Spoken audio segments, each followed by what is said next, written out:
at the restaurant. It's not like this. It's like it's a pour. Them, Now I know what they drink. He's got his decanter. I think I'm bringing my decanter, one of my decanters, to work so I can do that. So who are you commenting back to? I'm just saying, Martin. Okay. All right. Well, I told you it was because I wasn't drinking that I wasn't on my game. I'm on my game more now. I mean, I swear sometimes when I start out. You do swear. Now you're drinking. You're going to put. Yes, thanks you. Thanks you. Thanks you very much.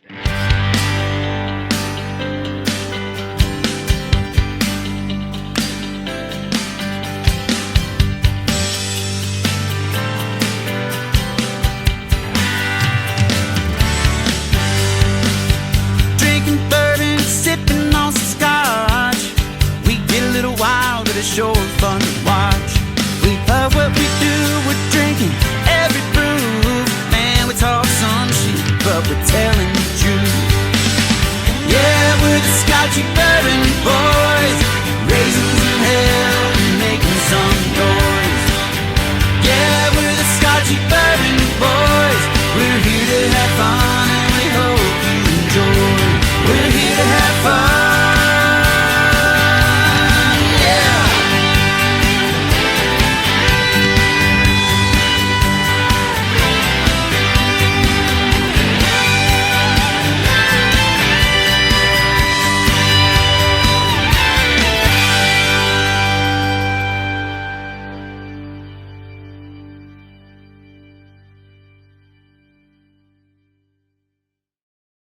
All right. All right, yeah. It's just like it just dribbled the music. Yep. All right, we are doing Whiskey and Tiny's rapid tasting of the Lost River by the Spirit of French Lick tonight. I'm Whiskey. Are you? Damn it! I'm Tiny. Damn it! You've been drinking, boy. Did it when I wasn't drinking too. I'm Tiny. I'm Whiskey. We got that straight. This is Alan Bishop, head alchemist at Spirits of French Lick. Be on the lookout for our brand new bottled and bond Solomon Scott rye whiskey. Made from a mash composed of 65% rye, 35% corn, and 5% victory malt. This 5-year-old 100 proof rye whiskey is a throwback to early 1800s style rye whiskeys of the Ohio Valley. Named after the legendary Daisy Spring Mill distillery owner turned moonshiner Solomon Scott of Paoli, Indiana. Remember, drink responsibly and never drink and drive. This is why you watch us, for me to totally screw up. But use your words. Exactly. But we are doing a rapid tasting tonight of the Lost River from the Spirit of French Lick. This is what they call a multi-grain bourbon. I want you to read all the grains on that sucker. I don't know that I can without having glasses. You got to get that light on there. Here, Yeah, put your. Yep, there you go. Get that light. I mean, the grains. So they call it multi because there's not room to say how many. There's corn. There's oats. There's wheat. There's rye. There's some other kind of malt. Yeah. Barrel malt. Rye malt. And I don't even know what that is. Kasha? Kasha. Kasha. And I think there's buckwheat in it too, if I'm not mistaken. It just says wheat, so no buckwheat. Okay. All right. 2 different types of malt. Probably one's a chocolate malt. I don't know. Non-chill filtered. Yeah, but this one is pot distilled. 6.5 years. So you 420 friendly people, that's double pot right there. You're going to like that. Right, and 6.5 years and 114.2 proof. High proof for the Spirit of French Lick. Alan Bishop is the master distiller there. Hey, Ricky, shout out to you. Thanks for drinking with us. Yep. And just know that the Bish has been on the podcast many times. So if you want way more in-depth into the Spirit of French Lick, into Alan Bishop, go check out our podcasts on the podcast formats and then also on YouTube. He's been on, he's like a Saturday Night Live super guest. You know what I mean? Like He's like Not to mention, he's got Tom Hanks and Steve Martin. He's got a spirits ghost podcast that he does on Monday nights. Yeah, it's called "If You Have Ghosts, You Have Everything." And then he also does the One Piece at a Time Distilling Institute on YouTube. That if you are a distiller, he is a geek when it comes to distilling. It is just super nerding out on whiskey. What he does on that, he gives you all the breakdowns. He talks about yeast and yeast strains, and I mean the chemical makeup. He understands distilling at a level that most people, it's like even people have been through school or whatever because of his background and what he's done and how he absorbs information. It's just amazing the amount of information that he has for distilling in. And he's got a super awesome professional wrestling alter. Yeah, Dusty Rhodes. Dusty Rhodes. Yep. And then, but this is Lost River, this multi-grain bourbon. We're just going to open this up and let it see. Very unique. This is something that he has done. And there's been a lot of 4 grains. This is a 6 grain, which is why it's multi-grain. Yeah. So it's a lot like those bran muffins you eat in the morning that are not so tasty. So I'm sure when he was doing this mash bill, it had to be really unique and doing some really kind of cool things. I mean, that bottle, I love the bottle. He's got the bottle. He's got the story.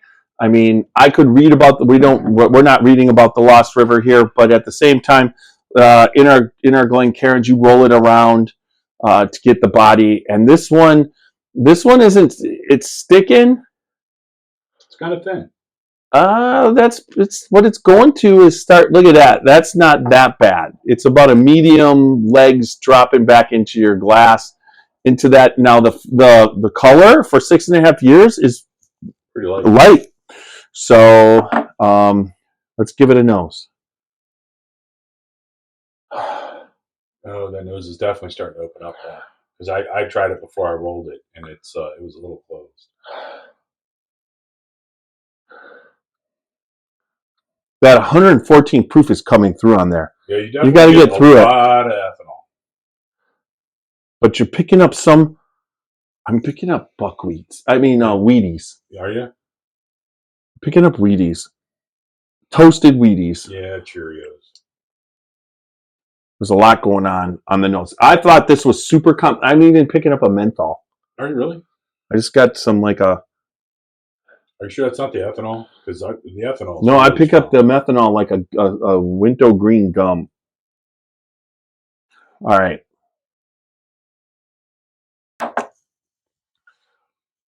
So, in my opinion, that is what those other the Breckenridge and the laws would taste like if they were being aged in a warmer climate. I think that's almost. I think that's what they would taste like if they were being aged for as long as this has. Well, 6.5 years, but in a warm. Indiana's warm. Although he does age in a controlled rick house. Yeah. It's not. It does get hot in there. Don't get me wrong. It's in Indiana, but it has the profile. But then there's just something more that is just finished of it. You get a little more wood. The sweetness is there. So you know what's funny? I'm getting the menthol on the finish after it's all the way done. You if you suck a little air through. No, totally. It's weird. Now, where's that coming from? So, what do you mean? I mean, which of the grains are helping? All of it. I mean, it's just the mix. Like, it's a very different. I talked to him about it, and this is difficult to balance those different grains. So, I mean, he gets into it like and then the yeast has. Put it this way: this is a bourbon that is good to some people. I mean, there's no doubt. He doesn't. But I could say this isn't my favorite. My favorite. I love the Dalton compared to this. I mean, the Dalton. It's not even a freaking contest of how much more I like it. But there's a lot of complexity to this. Sure. So this is a fun bourbon to make you think, and it's definitely got the proof that to sit out by the fire and warm yourself, it's got a warming, nice hug. So let's get into rating this. To me, 20. Can you imagine sliding this in on a blind? Nobody would ever get this. Nobody. Minnick would, because this is so unique, and he's already had it. No. I mean, there is like so many different flavors. It wants to go chocolate, but it doesn't. Then it goes a little bit oaky. Then it picks up some tobacco leather flavor. And then it starts off sweet, honeyish. Oh, the nose. Then there's a little bit of I think the nose is probably the best. I mean, it smells like bourbon. That's what I like to say. It doesn't smell like anything else but what I want bourbon to smell like. I think it's the strongest point of it. The nose is its strongest point. A lot of brown sugar. So a lot of brown sugar. Yeah. 25 for the nose, 25 for the taste, 25 for the body, and 25 for the finish. That's our rating system. Okay. For a total of 100. No, I'm not scoring. Like you were the U.S. judge, right? No. Anyways, yeah. So it's per category, they can, for a total of 100 points if it's a perfect bourbon. I like the nose. I love the nose. I do. It smells like bourbon. I'm gonna I was gonna give it a 21. There you go. All right. Body. The body sits at a 20. I mean, definitely the 114 proof gets it through. I like it. I like the feel overall. It's got a good feel on the palate. It's doing nothing for me on the sides and cheeks. Well, I got one cheek. The other one's not. So Let me help with that. No, just get the hell out of here. You're supposed to turn the other cheek. No, I'm not. Let me see here. So, yeah, this body's not doing it for me. Maybe 17. Okay. And then the taste for me, it's unique, and it gets it to a 15, and I do like it. So that takes me to about, I'm going to go with the 19 on the taste. I'm going to do a 20 only because of the uniqueness. It really is different. And I like having those couple of bottles on the bar that, are unexpected. It's going to be something that somebody else has never tried. Now the finish, it's longer, it's good, but there's too much tobacco. I'm not a fan of the tobacco and the wood, the wood tannins and the tobacco and the leather. And I pick up the leather, then I get that menthol that in there, and it's like a very unique finish, but it's not one. So I give it a 17. Yeah, I don't think it's particularly long. You get the flavors that remain on the palate. The finish itself isn't. It's almost like, it's not an extra. So it's a 77 for me, okay? But once again, that's for me. Some people that, like, if you like a cigar blend, you're going to love this. Ooh, the tobacco and a hot cigar, right, really push those flavors into the palate. That could be amazing. Yeah, I agree. Finish for me is like a 15. Okay. And I don't remember my middle score, so 22, 15, 17. 15. Okay, so that's 30. 47, 57, 67. 69, and I gave it a 77. There you go. What's the price point? 70. For $70, that's not bad. It's way more complex. What I can tell you is this is unique, complex bourbon. It doesn't taste like anything else you've ever tasted. Correct. And if you like those cigar blends, you're gonna love this. I think for $70, I would buy a bottle, even if I didn't absolutely love it, just to have it, to put it on the bar, so that when you're doing a tasting or you're sharing with friends, and they think that mash bill number 1 from Buffalo Trace is the only mash bill in the world. Yeah. I think that would give them. So you should get lost in the river. There you go. There you go. Or in your case, you could just get lost. All right.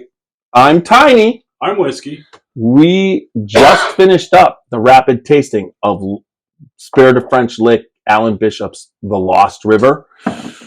Remember, Good friends equal good times. and good bourbon. That was in there somewhere. Good whiskey. Good whiskey. Good friends equals good times and good whiskey. I think it's good whiskey equals good friends, good times. Okay, whatever. And whatever it is. But remember, drink responsibly. And live your life dangerously. You were supposed to say don't drink and drive. Oh, I'm sorry. You Don't do that either. Yeah. That's really a bummer. So if you guys want to check us out for anything longer, remember, check us out on YouTube and follow us on Facebook for more live content. And then all the major podcast formats, because we go in depth. We are the Scotchy Bourbon Boys, and Little Steve-O is going to take us out. All right.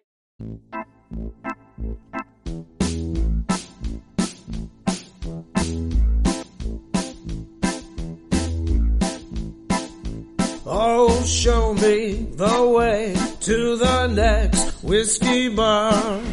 Oh, don't ask why. Oh, don't ask why. Show me the way to the next whiskey bar. Oh, don't ask why. Oh, don't ask why. For if we don't find the next whiskey bar, I tell you we must die. I tell you we must die. I tell you, I tell you, I tell you we must die.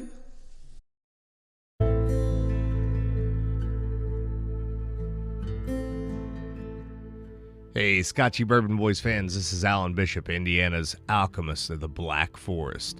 So I'm tuning in here today to tell you all about the One Piece at a Time Distilling Institute channel on YouTube.